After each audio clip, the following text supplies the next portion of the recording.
The Joe Rogan Experience. Here's another. Okay, I did the last movie Chris Farley ever did was Dirty Work. So I'm in the movie with him.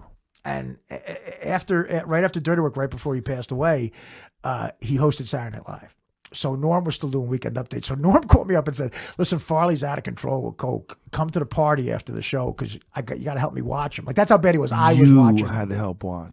I had to help watch him. Okay, so this is how fast Norm is, though. This is a testament to Norm's wit. So I'm at the party and Norm is talking to somebody, and I'm watching Chris. I'm on coke. I'm coked up. So I see Farley disappear into a bathroom with Andy Dick. Oh boy. Okay, him and Andy go into a bathroom. Yeah. They come out 5 minutes later, like giggling. Norm comes over to me and goes, "What's going on with Chris?" I go, "Bad news, bro." He goes, "What?" I go, "He went into a bathroom with Andy Dick." I said, "There's only 2 reasons a man goes into a bathroom with Andy Dick, and neither one of them's good." And Norm looked at me without missing a beat and said, "Holy fuck, I hope he's high."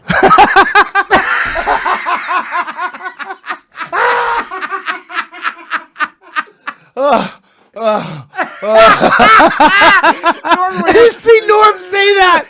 Holy fuck, I hope he's high. That's a great impression of Norm. Holding his stomach. Good news, he was high.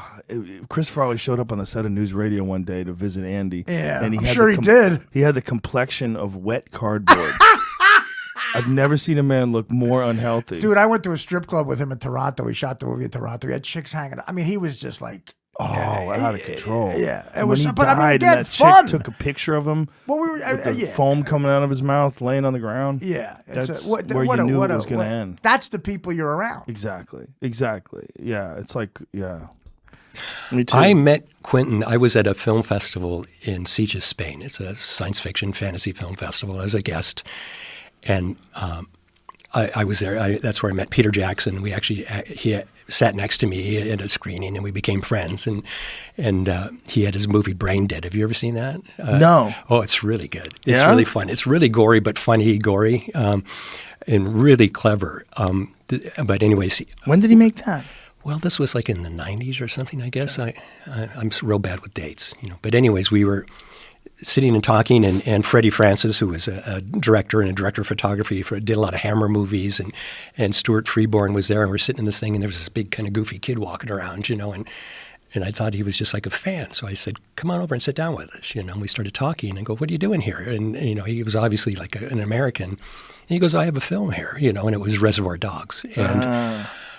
And we went to see it, and I actually left in the scene where they're torturing the cop. It's funny, people think I like gory stuff, because I've done it in films, but real stuff, and if it's really intensely done on a film like that was, I mean, I thought he was going to light this guy on fire, where he's got the cop in a chair at one point, and I just said, I don't want to see this.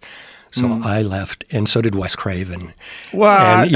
And we went, and he got so jazzed by that, that he got you guys to get out of it. Wes Craven couldn't take my movie, and Rick Baker couldn't take my movie. It's so cool, But that's awesome. But I met this prostitute in Lake Tahoe. She had come to my show, and she was like, in Nevada, it's all legal. And so I go, "What's the weirdest client that you ever had?"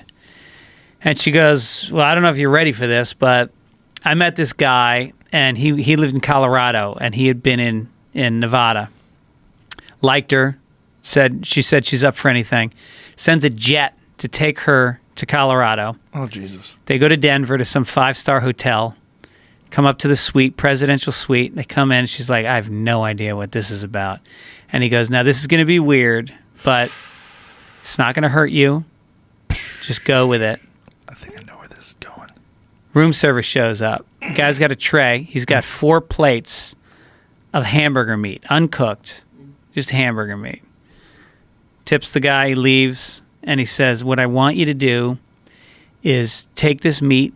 I'm going to get naked, and you're going to take handfuls of it and shove it up my ass." I didn't think it was going there. 5 pounds of hamburger meat. And he just stood there, and she kept stuffing it up. No erection, no sex, no touching her. And then back on the jet, back to Nevada. So he's a wealthy guy. He paid her a ton of money. Oh, my God. I'm surprised, but I'm not surprised. Like if you said, would you bet your life that there's a guy out there that sent a private jet to get a prostitute and take her to a nice restaurant and then paid her to stuff hamburger meat up his ass? If you're wrong, you die. Yeah. I go, yeah, it probably happened. Right? Right. 1 million monkeys typing, Yeah. I mean, I'm surprised, but I'm not stunned. Right. I'm not like, no way, I don't believe that. Yeah. I believe it. Well, and the funny thing is, like, I don't get the sense this guy is on a chat room talking to other guys that stuff ground beef up their asses. This is his thing. Right. That's a personal thing. He's got so much fucking money that his mind just goes to places and he can indulge it. He can just go, yeah, I'll try that. And the biggest problem is actually not even the fentanyl itself. It's the fentanyl precursors. And do you know what those are? Yeah, it's the chemicals that are used to make fentanyl. Exactly. Yeah. And so that was sort of the main investigation in my book. Like almost like 80 pages of the book are dedicated to this one company. They're called Yuan Cheng, this Chinese company that makes more fentanyl precursors than any company in the world. You know, they're legit, and not only that, they sell them to the Mexican cartels. And they're totally sanctioned, not only sanctioned by the Chinese government, but they get tax breaks from the Chinese government. They get subsidies. They get their land subsidized, their staff training, things like that. And that was sort of the most jaw-dropping revelation that I had, was that the Chinese government is not only failing to crack down, but they're encouraging this industry. Wow. They're encouraging the industry. That's insane. So it's just the idea is, look, it's making a lot of money. Let's just keep making money. Yeah, it's a lot of people ask me if they think this is a blatant conspiracy to try to like inflict harm upon the U.S., a subversive form of warfare. And so I think it didn't start out that way. I think that these benefits were given so that China could increase its exports, could grow its economy, particularly when it comes to chemical exports. So that's why these tax credits started. They're called value-added tax rebates. And so what that means is any chemical that you use any ingredients you use to make a chemical for exports, you can write off the cost of those ingredients when you export it. So basically, it's like a 16% tax rebate. And so they originally did that just to try to like improve their economy, improve their exports. But what's crazy to me now is that last year, in the middle of the trade war, this was at the height of when you heard about the trade war every day. You know, Trump was raising tariffs and doing this and that. Right at the height of that, China increased the tax rebate for fentanyl from 9% to 10%. So it was almost like seemed like a thumb in the eye. Right. You know, like for fentanyl. Yeah. I don't know. Yeah, it definitely seems like a big fuck you. Yeah. Yeah. But in the New York State Democratic Party, there's always been all kinds of issues. So I met with a whole bunch of really smart people about running for New York 17, which is the district that I live in. Like the day after I lost my gig at Sirius, the woman had been representing that district for 33 years, announced that she was retiring. And I was like, well, I got nothing going on. And I've always thought about running for office, and let me, seriously consider it. I reached out to a whole bunch of people from all different walks of life, congressmen that were in office, that had been out of office, campaign coordinators. I talked to Chris Cuomo. I talked to a whole bunch of people, but there's one person told me that if you want to win, regardless of your party affiliation, you have to, there's a certain special interest group that you had to promise you wouldn't interfere with and make sure they got an envelope of cash. And I'm like, well, I'm not doing that. I will tell everybody and everywhere I go about that. What is it? I can't because I don't have a second source, so I wouldn't say it. But when I'm trying to get one to prove that it's true. What does it rhyme with? The special interest group? Yes. Won't do it because everybody will know. Everybody will know. And it's dangerous. But the point is.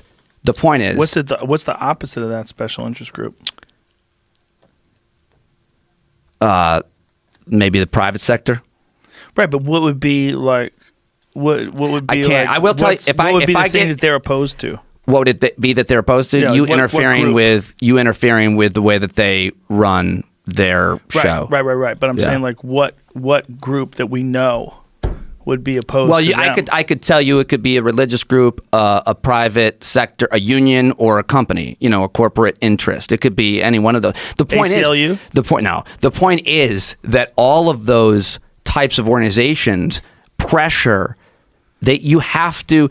I'm an honest guy. I can't lie. I've never said anything into a microphone that I don't believe, and that's been both to my detriment and to my benefit. I think I'm authentic. So when I was talking about running for office, my brother's like, you can't lie. You can't be dishonest to people. How are you going to do that? You'll have to sell out at least a little bit. That was the other thing, and then I realized I'm not sure that this district or the country is ready for someone like me.